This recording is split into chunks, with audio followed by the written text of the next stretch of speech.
Hi everyone, and welcome to today's webinar, Systems Engineering Architectures. My name is Donna Long, and I will be your host during today's webinar presented by Paul White. We're excited to talk with you about requirements and different architectures. Our lead presenter today is Paul White. Paul works as a senior systems engineer, on the A10 program for KEOMEC in Layton, Utah. Previously, he worked as a systems engineer on the Airbus A400M and Boeing EDCU programs for Astronautics Corporation of America in Milwaukee, Wisconsin.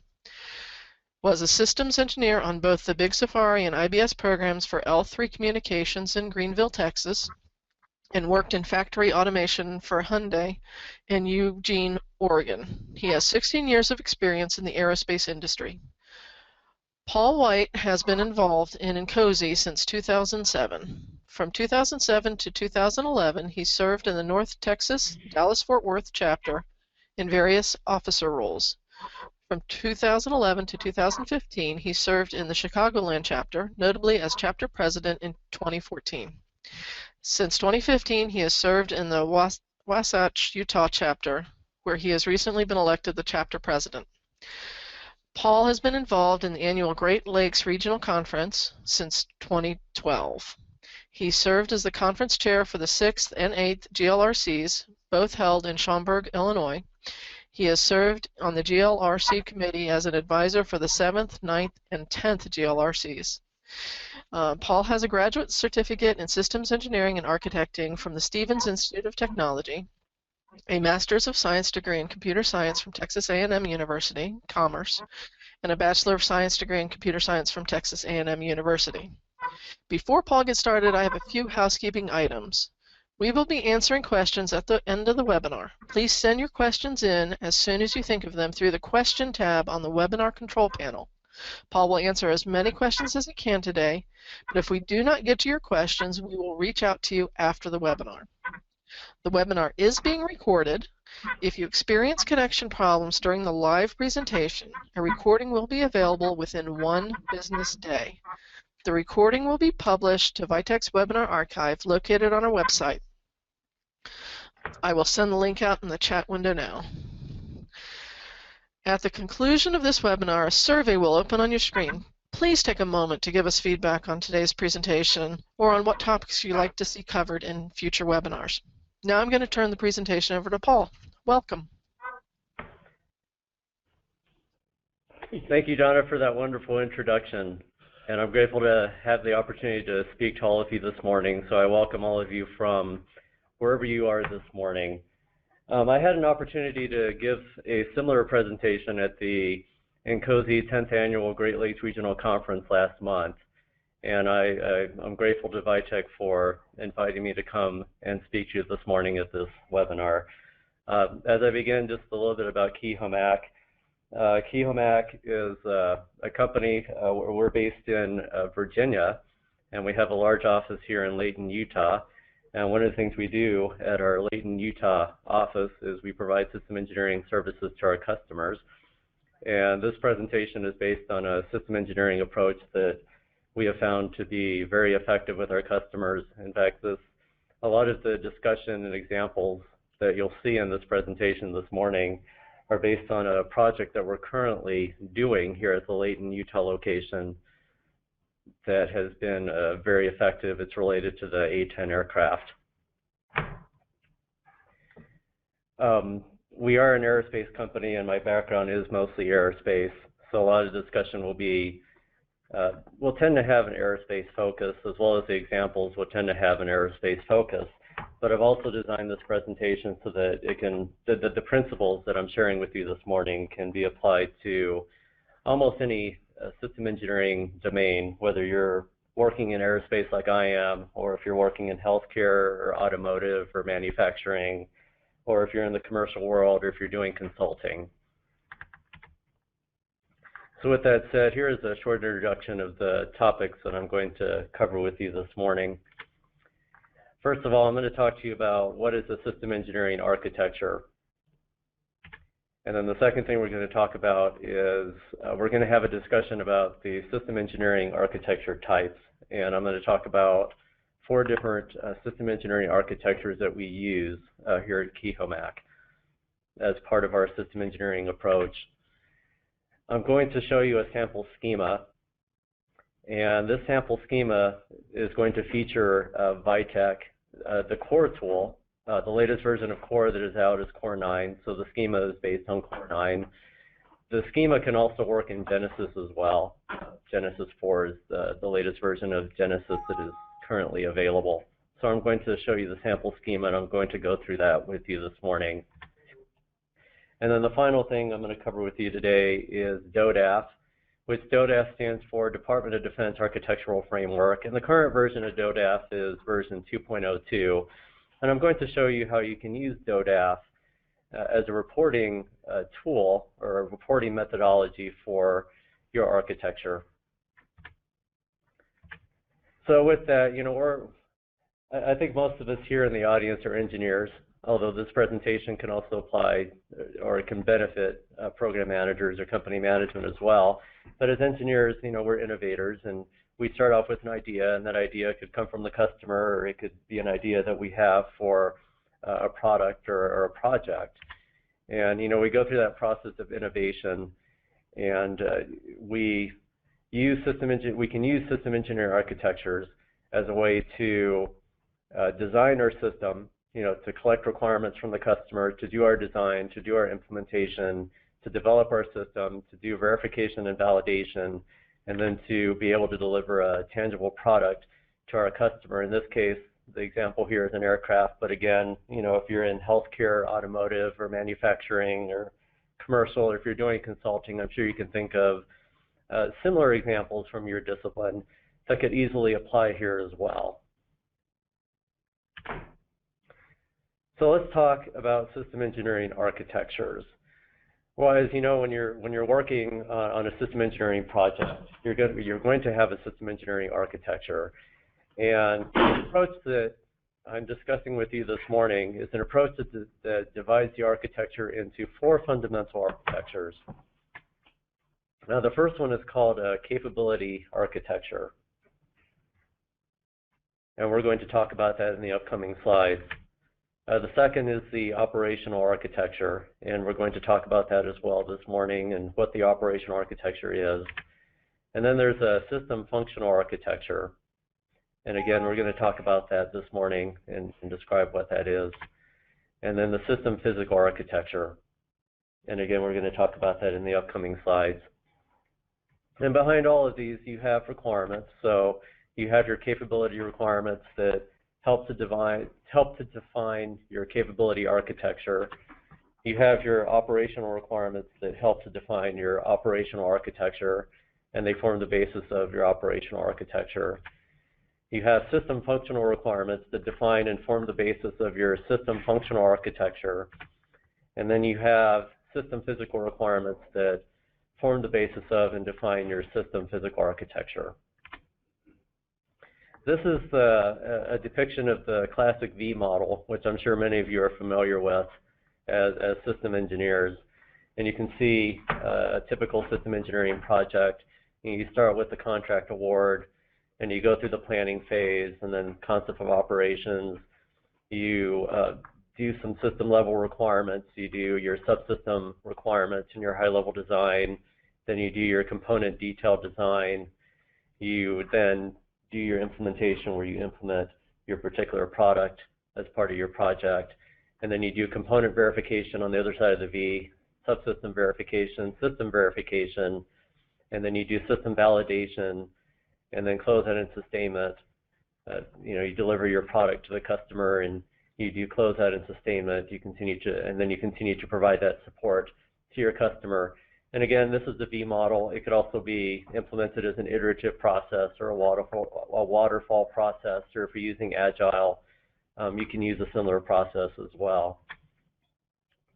So where do the architectures fit into this? Well, the capability and the operational architecture is something that you would typically develop close to the beginning of your project as part of your concept of operations or your system level requirements. And then your system functional architecture is something that you would develop as part of your system level requirements or your subsystem requirements and high level design. And then your system physical architecture is something that you would develop as part of your your subsystem requirements, your high-level design, and also your component detailed design. And in many cases, in fact, in most cases, you would be working very closely with your customer to develop these requirements and to develop these architectures, and you would be getting your customer's approval of these architectures as you move forward. So let's talk about the capability architecture, and again, that happens towards the beginning of your project where you put together your capability architecture. So the capability architecture consists of two things: missions and capabilities. So the first thing I'm going to talk about here is about missions. And what is a mission? Well, a mission is a statement that defines the goal or purpose for your system. So think about, why does your system exist? What is its purpose? What are some of the goals for your system? And there are some specific applications there. And an example would be, is the aircraft shall provide close air support by providing firepower in offensive and defensive operations to destroy, disrupt, suppress, fix, or delay enemy forces in close proximity to friendly forces. So this is an example of a mission statement, incidentally, for the A-10 aircraft. One of the things the A-10 aircraft does is close air support. But again, I'm sure you can think of, for your particular domain and your particular project, mission statements that would apply to your particular product. Again, you want to think about, what is the purpose for your system? What are the goals of your system? And why does your system exist? What's its purpose? And then capabilities. So a capability is a quality, ability, or feature that enables your system to be used to achieve one of its missions. So here are some questions you can ask when you're developing your capabilities. You can ask, what does your system need to be able to do in order to be able to achieve that mission? What abilities does the system need in order to accomplish one or more of its missions? And you can even look at this from the standpoint of capability gaps. So what are some capability gaps and what is needed to address these? So you look at some things that you could do to enhance your system, maybe with a future upgrade, or maybe some things that your customers need, or some things that your customers are requesting, and what do you need to do in order to be able to address those? So an example would be, the aircraft shall have the ability to gather data and obtain required information to satisfy information needs. And again, this is an aircraft, this is related to the A-10 aircraft, but I'm sure you can think of similar examples in for your particular project and in your particular domain that would serve as capability statements for your particular system. So now that we've talked about the capability architecture, let's talk for a few minutes about the operational architecture.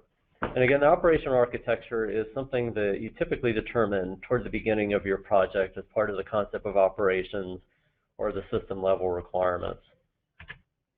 And here are some things that are part of the operational architecture, and there's four things that are part of it. There's operational activities, there's performers, there's need lines, and there's operational items. So what is an operational activity? Well, an operational activity can be defined as tasks that use capabilities to achieve missions. So you have your mission that you're trying to achieve, you have the capabilities of your system, and you're trying to use those capabilities to be able to achieve your missions. And some specific applications of that would be, you could ask the questions, how would the customer use the system? Or how will the customer interact with the system? And you really want to state these operational activities from a customer perspective. So you don't want to get too technical, too deeply technical as you talk about operational activities. You want to understand your customer's perspective and ask your customer, how are you going to use this system? What are some typical interactions that you would have with this system? From your perspective, how are you going to use this system? So you don't want to get too technical. You really want to express these from the customer's point of view, so the customer has a good understanding of how they're going to use this system. So an example would be like, the pilot shall use a radio to collect communication signals. And I'm sure you can think of similar examples in your individual domains that would serve as operational activities as part of your operational architecture. So performers are another part of the operational architecture. And a performer can be defined as a person or a group of people or organizations that interact with your system. And you definitely want to capture those because they are stakeholders that are impacted by your system in some way, and you want to be sure that you capture that. So some specific questions you would want to ask when you're thinking about who your performers are going to be are who's going to use your system, who are some of the affected stakeholders by your system.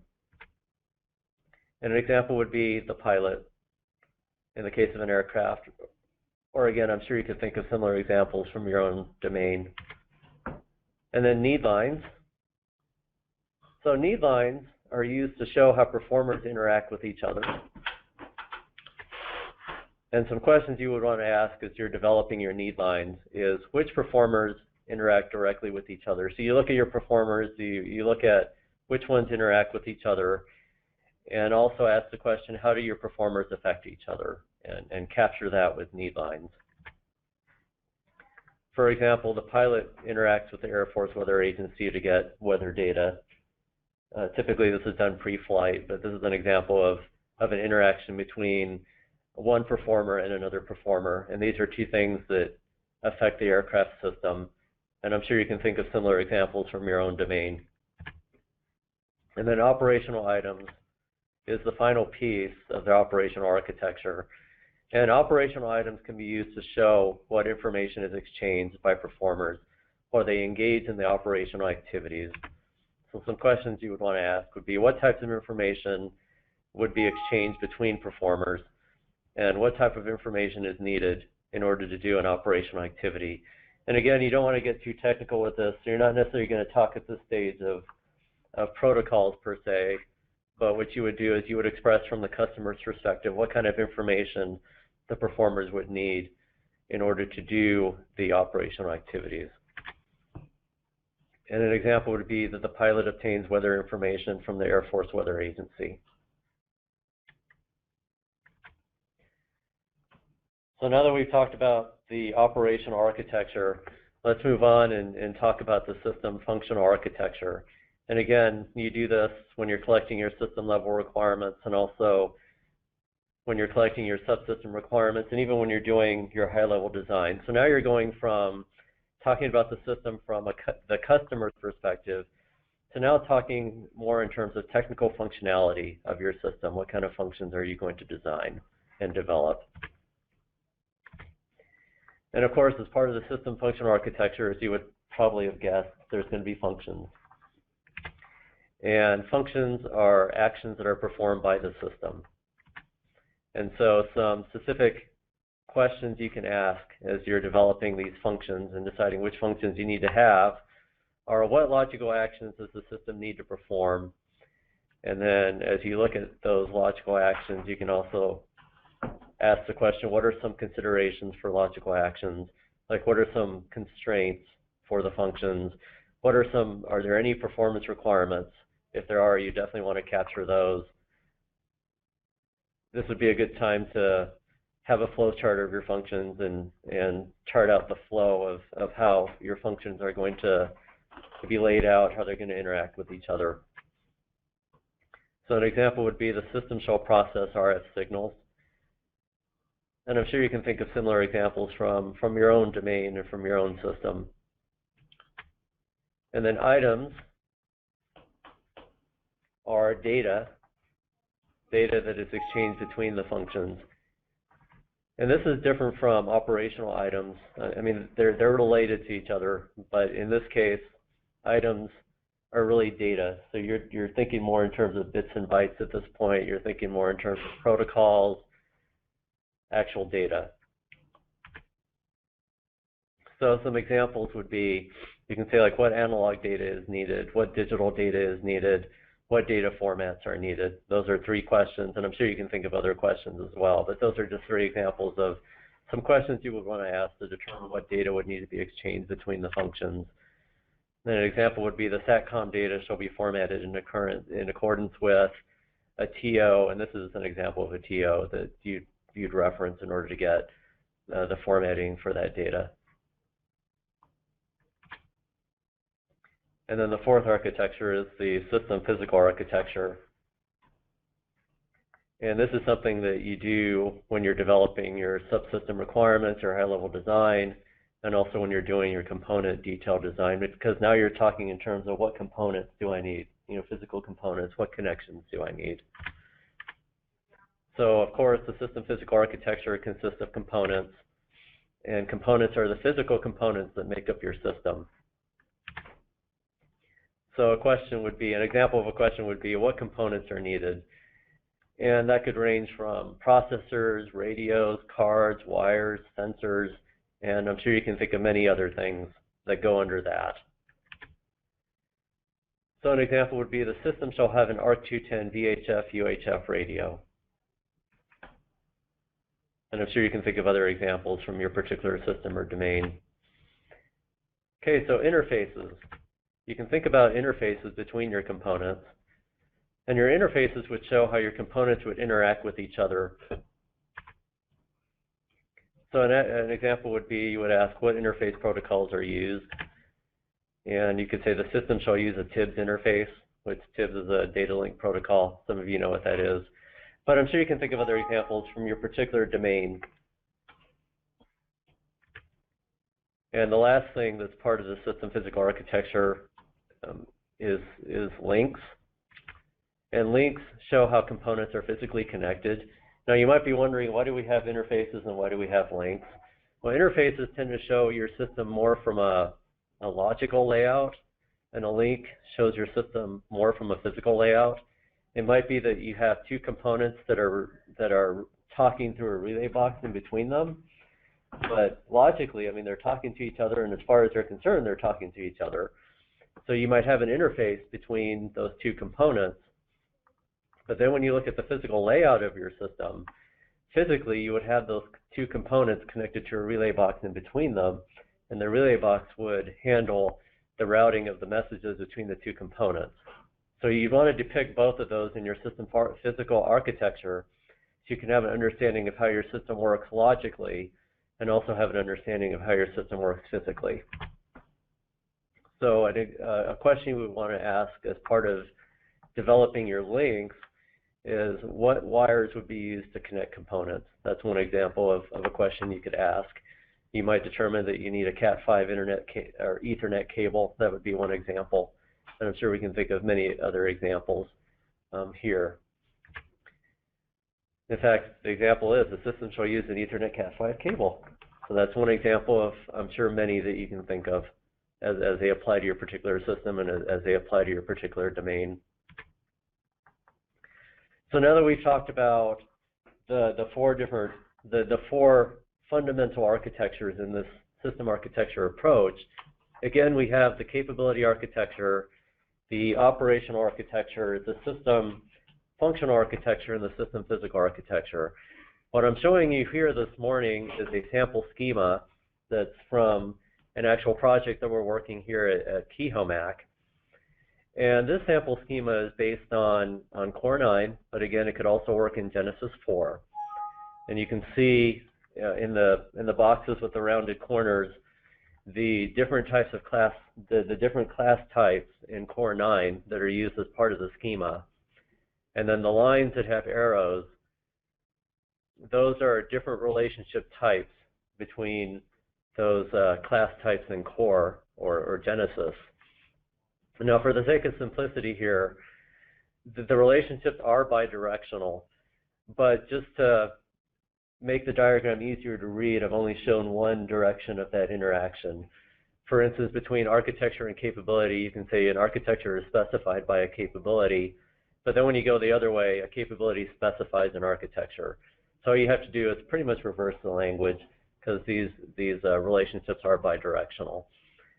You can also see with the color coding that where these elements or class types fit among the different architectures. So the ones in black are the classes that span more than one architecture, for instance, with the architecture and the requirement element types or classes.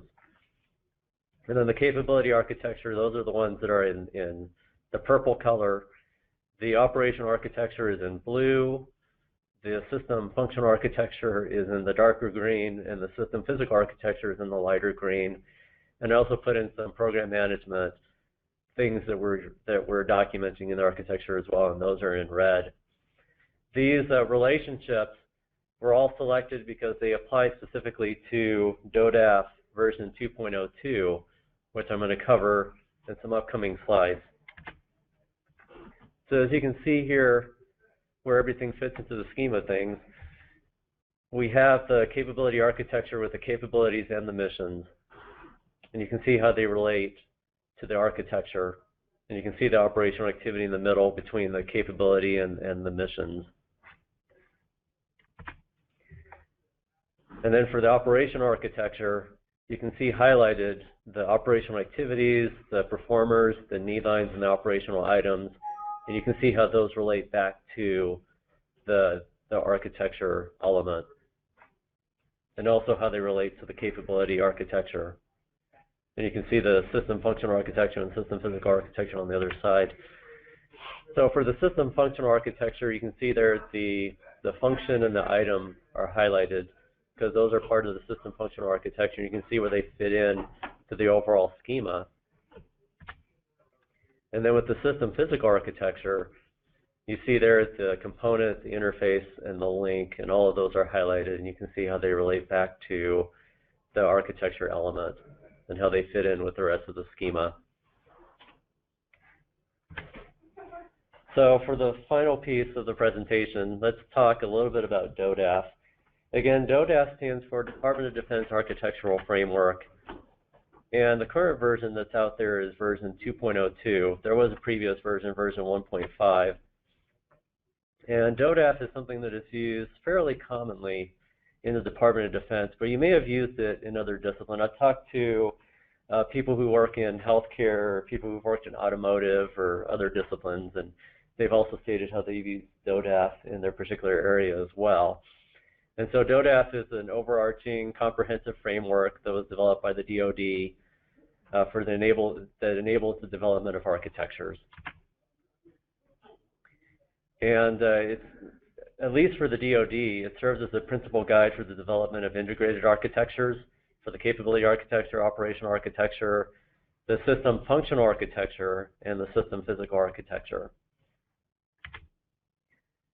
So here's a model of DoDAF. So you have your architecture methods that you're using to develop your architecture. By the way, this graphic is from the DoD CIO website, which DoD CIO stands for the Department of Defense Chief Information Officer.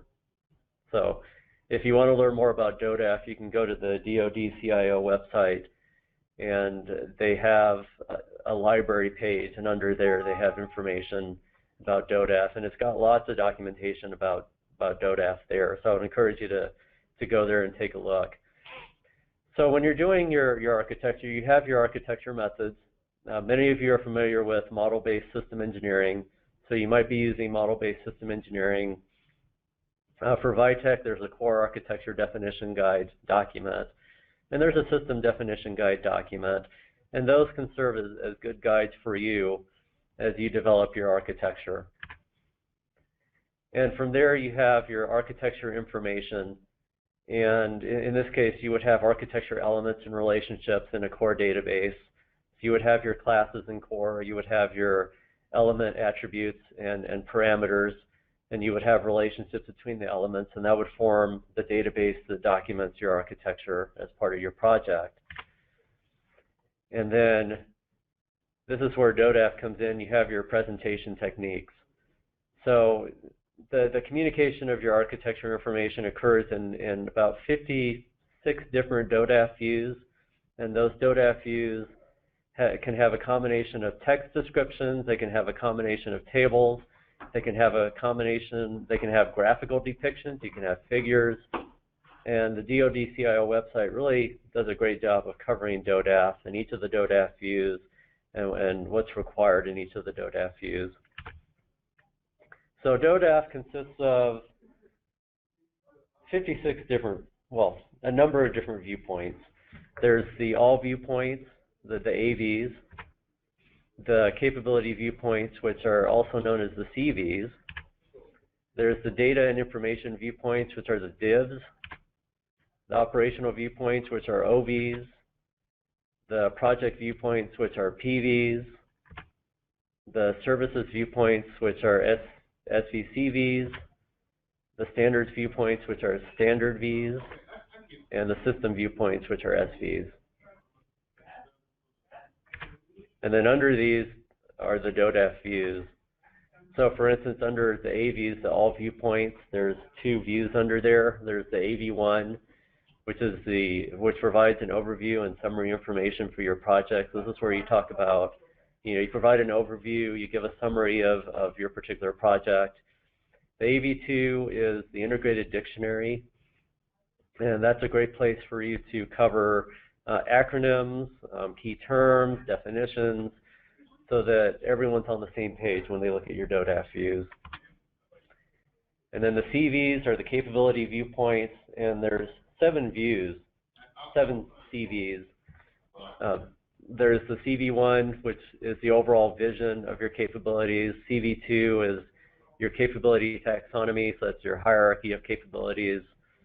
CV3 is capability phasing. That's where you can talk about capabilities that your system currently has, as well as capabilities that are scheduled for implementation either in the near future or it could be very far out in the future. So you want to capture those in the CV3. I'm not necessarily going to go through all these in detail, but there's the CV4, CV5. CV5 is used to relate your capability architecture to your organization. The CV6 is your capabilities to your operational activities. CV7 is a capability to services mapping. The divs are where you talk about data. So for instance, you would have like your conceptual data model in the div 1. Div 2 is where you talk about your logical data, and this is really part of the operational architecture. And then the div 3 is your physical data model, which is where you have your system functional and physical architectures there. And then your operational viewpoints, there's 9 operational viewpoints. Your OV1 would be like a high-level concept graphic. You could use like your OV2 and your OV3 to depict your resources, and so on all the way down. And then your project viewpoints, this is where you cover your project from more of a program management perspective. So for instance, you would have like your PV1 where you would talk about the relationships between different organizational aspects of your project. PV2 is your schedule. PV3 is where you map your project schedule to your capabilities. Your services viewpoint, this is really for like IT type applications, but you can use these as well. And then your standards viewpoint, you can cover any standards and how they impact your particular project. And then the SVs, there are a lot of different SVs where you can talk about your system functional architecture and your system physical architecture. So what I'm going to do over the next few slides is I'm just going to highlight for each architecture which views apply to that particular architecture. So again, the AVs cover your overall architecture, AV1 and AV2. And then for your capability architecture, you can see there the CVs, as well as the OV5A, OV5B, the PV3, some of the SVs, and some of the services viewpoints can fall under your capability architecture. It can be used to convey your capability architecture. And then for your operational architecture, you can see the OVs are highlighted because they're operational viewpoints. There's the CV6 and the CV7, Div 1, Div 2, SV5A, SV5B, and the services 5 viewpoints. And then for the system functional architecture, you can see a lot of the SVs are highlighted there, from the SV1 to the SV4, SV5A, SV5B. There's the Div 1 and some of the services viewpoints and some of the standards viewpoints. And then for the system physical architecture, again, you have many of the services viewpoints highlighted, as well as the Div 3, some of the services viewpoints, and and then the 2 standards viewpoints. Now, as I'm going through this, hope I'm not implying that you're going to use all of these, because you might not necessarily use all of these DoDAF views as part of your project. What you do is you look at the needs of your project, you look at the needs of your customer, and you determine which viewpoints are the most relevant ones, and those are the ones that you feature as part of your project. And that would be something that you would cover in your AV1, where in your AV1, when you provide your overview and your summary, you would also talk about the views that you have selected and why you selected those particular views and what information will be presented in those particular views. So for instance, for program management, these are the ones that you could use to convey the program management aspect of your project, from the OB4, where you can provide an org chart, to the PVs, where you talk about your project and you talk about the project timelines, you map your project to capabilities. And there's many others there, like the CV5, the SV8, the SV9, where you can provide your overall vision, the overall vision for your system, of how your system is going to evolve, what future capabilities are being considered with technology, with training, with skills.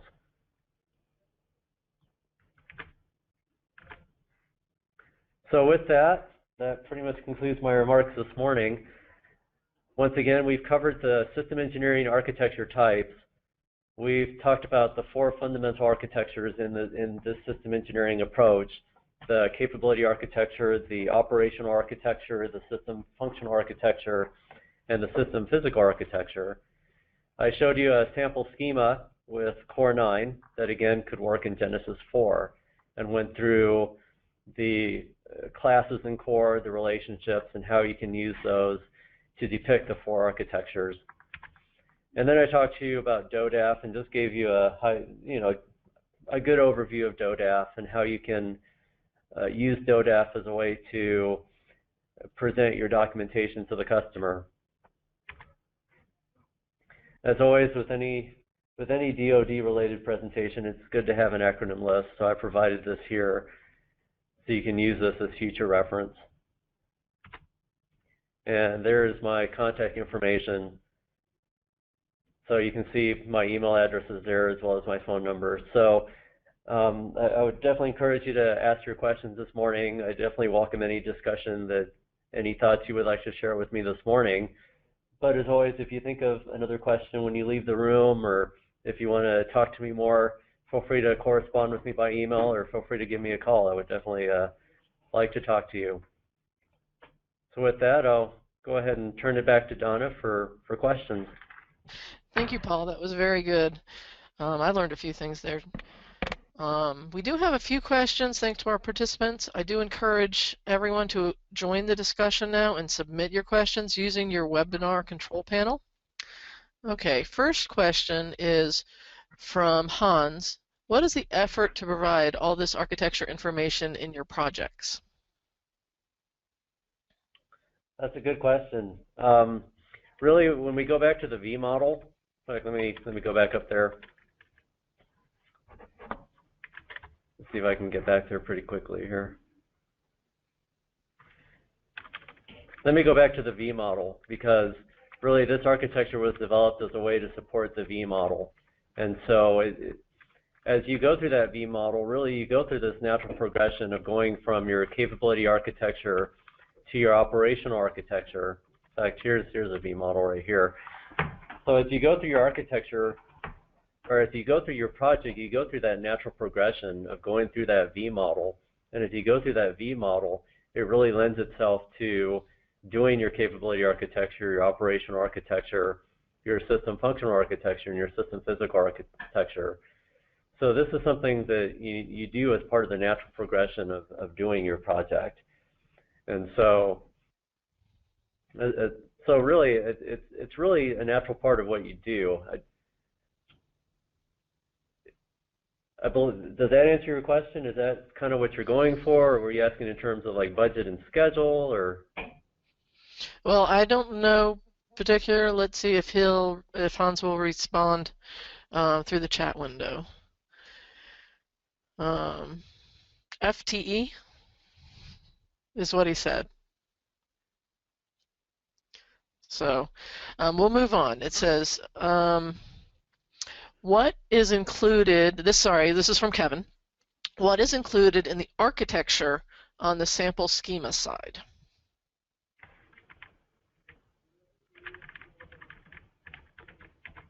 Okay, so let's go back to the sample schema. Okay, so this is the sample schema here. And when we look at the sample schema, you have that overall architecture element that provides that overview for your architecture. As far as what you include, I mean, you include all the capabilities, you include your missions. With your operational activities, with your operational architecture, you include whatever operational activities that the customer, that represent the customer's intended use for the system. You include your performers, your need lines, your operational items. You include your logical functions, your items, which are data. You also include your physical components, your interfaces, and links. So you definitely want to document your system as comprehensively and as thoroughly as you possibly can. Oh, are you asking about the architecture element itself, the one that's in the middle? He says architecture in quotes. Okay. Yes. I think you may be asking about the architecture element or the architecture class. And in the architecture class, you would include like the overall name of your architecture. You would include a description of your architecture. You could include the purpose as well as the scope. Those are some of the attributes that are under the architecture element. So it's really a good way to provide an overview of your project. And everything relates to that central architecture element.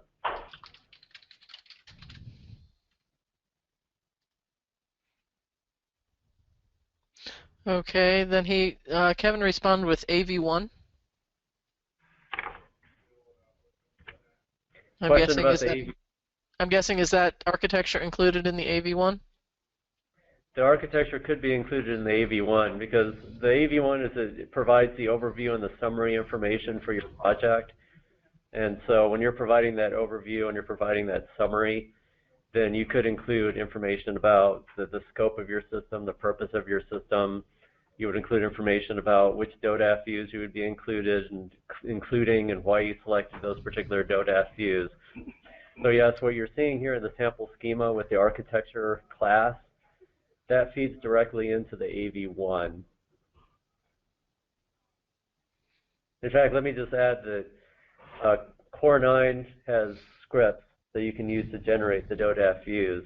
And there is an AV1 script in Core, and the first thing that the script does is it pulls the description from the architecture element. So yes, I mean, the architecture feeds directly into the AV1. And Genesis has reports that do a similar thing as well. Okay, while we're on, Kevin says thank you. You got it. While we're on the schema view, Michael has a question. DoDAF views include classes that are not in the core schema. Example, capability view defines measurement. Is there any guidance for mapping DoDAF classes and relationships to core classes using alias? That's a really good question. Core, Vitech has within Core, there's a help file that covers the DoDAF views. And in that help file, it covers the classes that map to the different views, as well as the attributes from those classes that map to those DoDAF views. So that can serve as a guide as far as when you're developing your architecture in Core, what attributes you need, what relationships you need, what particular elements you need. On a higher level, there's also the DoD-CIO website that has extensive documentation on DoDAF. And on that website, it covers all the different DoDAF views in detail and what information you would put in the DoDAF views and how you could present that information in the DoDAF views. So I mean, it's in the DoD-CIO and their documentation, and also in the Vitech documentation, it covers how you would use Core to be able to generate the DoDAF views. Okay, he has a follow-up, Michael. Is measurement a program element? But maybe you already answered that because he said he liked the information you gave him. The question, I guess the question I would have would be measurement in which context. But there's different types of measurements. There's there's measurements as they apply to interfaces or links or components. There's measurements as they apply to program elements. There's measurements as they apply to capabilities. So it really depends on the context of what you're trying to convey. Maybe we'll take that one offline with Michael specifically, since he has that specific question. Yeah, that would be really helpful. So yeah, feel free to send me an email if you want to talk more about that, and I'd be more than happy to go into more depth on that. He did respond that that was a good answer. He was satisfied with that, but you might get with him later. Okay, a question from Daniel. Trades are between. How do you handle trades or trade-offs, I guess? Okay, I think he's referring to trade studies. And he said trades are between two ways of doing the same thing. Oh, you're talking about like trade-off or looking at two different ways.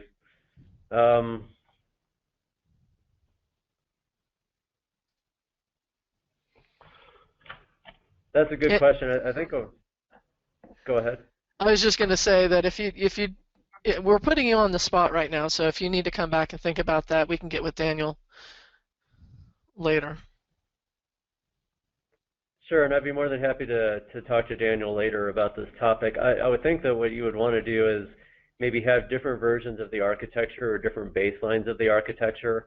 And what you could do is you could try your different approaches using different baselines of the architecture, and then you could use that as a way to trade off your different approaches and see, you could trade them off in terms of the advantages and the disadvantages of each approach, and then use that as a way to select your preferred approach. Okay. Daniel says okay. Okay, I'm going to mispronounce this, Hawk. He says, what do you think of Tim Wilkins' book, Model-Based Systems Architecture? And what are the strong suits of your way of doing compared to what he describes? That's a good question. I haven't read that book in detail to be able to necessarily comment on how this relates to that book. So that'd be something that I certainly want to take offline and certainly take some time to read the book in more detail and be able to provide a better answer. Okay, we'll put that aside. Yeah. And get back to Hawk. Okay, Mark has a question. Could you comment on when you would use other DoDAF views for the capability architecture beyond just the CV views? Sure. So let me go back to that slide.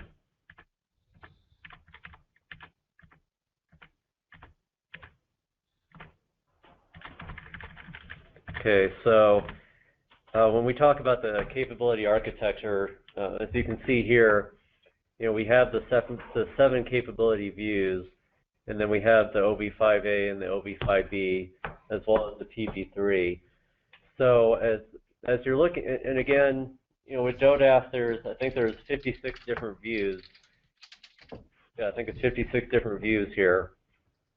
And you don't necessarily use all of these DoDAF views. What you do is you use the ones that best meet the needs of your project. So you end up using typically some subset of these views. And you can determine that with your customer as well. Ask your customer which ones they want to see. So when you're looking at your capability views, like with the PV3, that's where you would look at the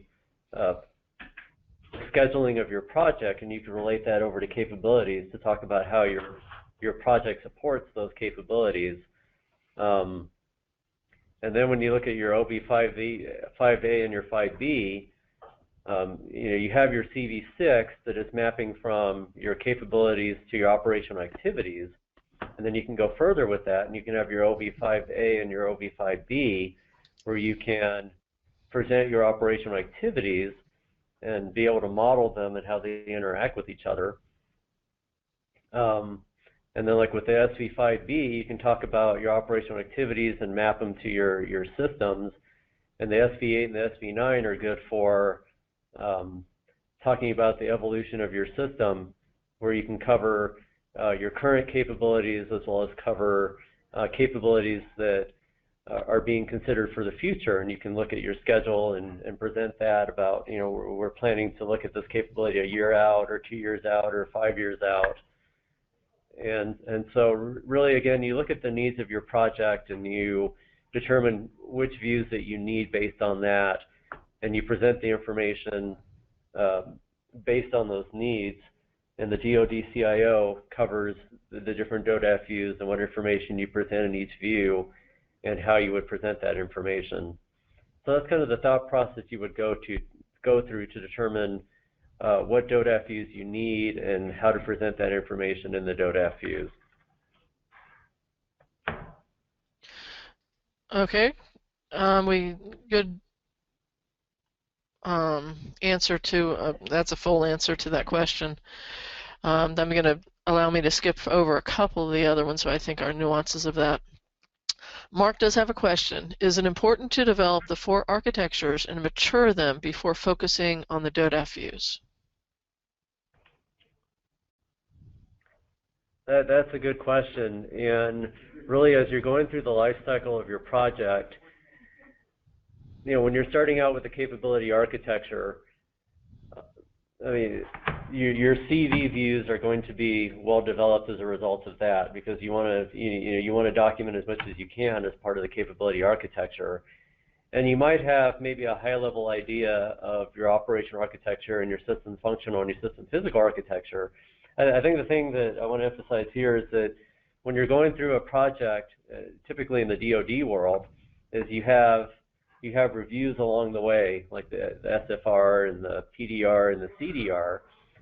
And your project, as you go through those different review phases, is going to be at different levels of readiness. And so it might be that, you know, when you're at the CDR at the very beginning, that you're going to know your capabilities, but you're not necessarily going to have your operational architecture, your system functional architecture, and your physical architecture fully developed at that point. Now, that doesn't mean that you couldn't present those views. It's just that when you're presenting those views, you would basically say, you know, we know our capability architecture, this is what we have, but here is, at a high level, what we're planning for our operational architecture, our system functional architecture, and our system physical architectures. And then you can present those and get feedback and use that as a way to continue your direction on your project. And then when you get to your operational architecture, then you're going to have, you know, your CVs are going to be more developed, your OVs are going to be more developed at that point. And then when you get to your system functional architecture, your system functional architecture will be more developed, and you'll have your SV4 with more detail than it had in the previous review. So it's really where you go through that development cycle, and if you go through those reviews, you present the information that you have in your DoDAF views, and you use it as a way of reporting on the current state of your system. So you don't necessarily need to have everything developed in order to generate a DoDAF view. What you do is you use the DoDAF view as your reporting method to convey to the customer the current status of your project and where you're at. Okay. So a question from Robert. What are your opinion on which viewpoints could be used for developing an executable model?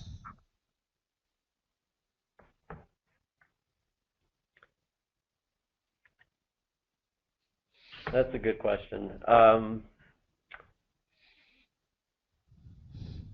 What exactly do you mean by executable? We'll have to wait from Robert on that one. I'm not sure. Robert, if you're still on, if you could let us know. Results is what he said.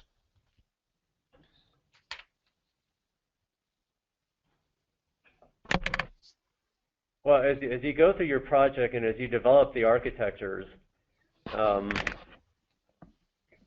really DoDAF is a reporting tool. It's a reporting methodology. And so as you go through your project and you develop your architectures from your capability architecture to your operational architecture to your system functional architecture, to your system physical architecture, you document those things and you present them using the DoDAF views. So it's a way that you can guide, or it's a way you can present the development of your project to the customer. I'd be interested in definitely learning more about what you mean by results or what you mean by executable. The objective, of course, is to develop a system and a product that you would deliver to your customer that meets your customer's needs. And you can use DoDAF as a way to report on your system so the customer can understand where you're at, what your current status is, and that can help guide the development of your system as you receive that customer feedback. Yeah, Robert says he'll email you. Okay. We are getting some. I wish this was more of a discussion. A lot of people are putting in their opinion about what they would use. But let's move on, and we'll try to include the people who are responding in that information that you're going to talk with Robert about. So from Dan, if you pass a component to a vendor, how do you ensure all the related requirements, such as capabilities, are passed?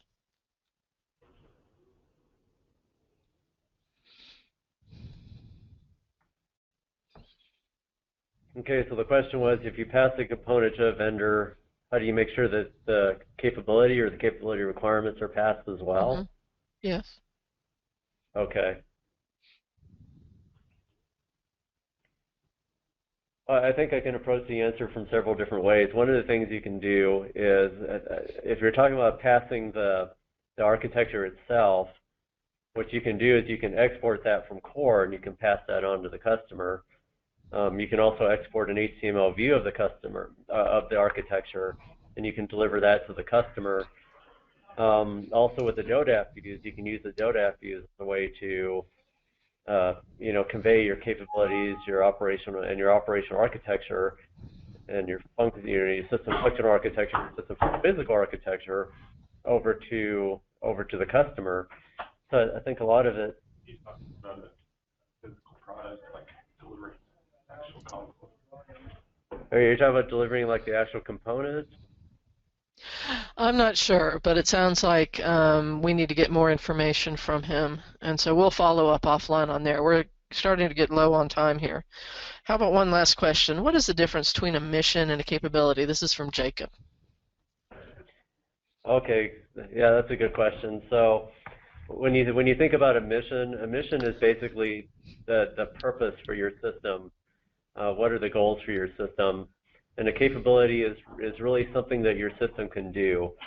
So an example would be like you might want to, like one of your missions could be achieving close air support. So that's your mission. And a capability would be the ability to deliver accurate firepower to suppress and destroy a target. So in order to be able to achieve that mission of close air support, you have to be able to have the capability of being able to deliver munitions in a way that will suppress and destroy your target.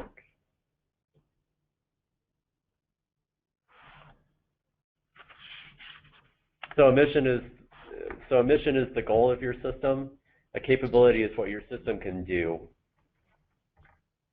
Okay.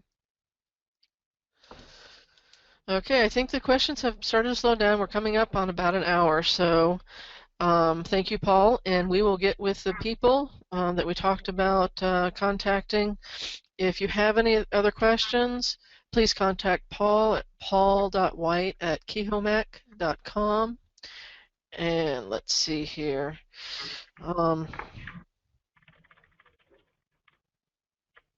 Thank you for coming today. Our next webinar is going to be in November 17th. It's Systems Engineering to Go by Zane Scott. The link to register will be on our website next week so that you can register for that.